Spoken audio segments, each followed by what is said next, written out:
Thank you for tuning in to our first ever Get to Know series. Today, we're going to learn a little bit more about our head women's soccer coach, Jason Gross. To Howard University. For those of you who might be confused, that is the real HU. Go Bison. How was your experience at Howard University? It was great. I think from a soccer perspective, we had our ups and downs. I think our team unity was probably a bright spot. Many of the players that I played with over the years are still in constant contact. Some of them have become best friends of mine. What brought you to Trinity? I've been trying to get into coaching the college game for some time. Coached extensively at the travel level, from the youngest age groups all the way up through high school. Was a high school coach for a bit in the city here, School Without Walls. Conversations about moving to the NCAA and having to talk to Amy Olsen about an opening that she had for her assistant coach. And that's how I moved over to the school.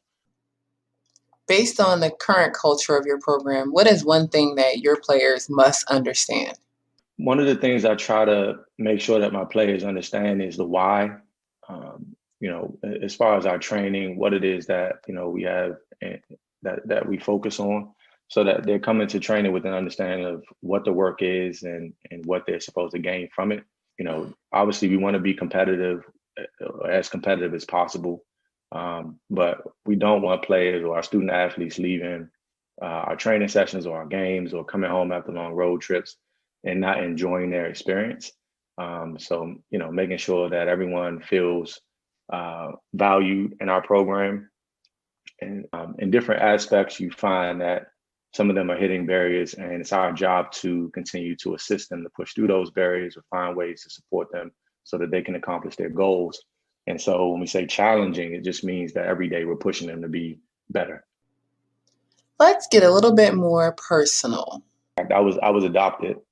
So without her, I don't know where I would be in the foster care system, right? A lot of kids go through that system and don't have a great outcome. So without her, I think we probably aren't having this conversation.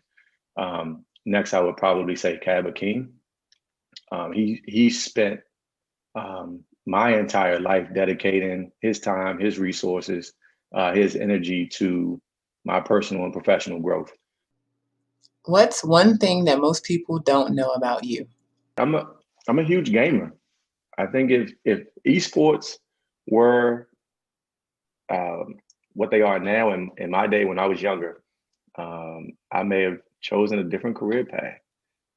But there was no money in gaming when I was coming up. But if I had to do a career switch, it would be something in the gaming field. That's definitely a second passion of mine. Here are some favorites: favorite food, favorite artist, favorite show, favorite movie, favorite place to visit, and one thing he cannot live without. Thank you so much for taking the time to allow us to get to know you a little bit better today. We really appreciate all of your hard work and dedication to Trinity Athletics, and more specifically, our women's soccer program.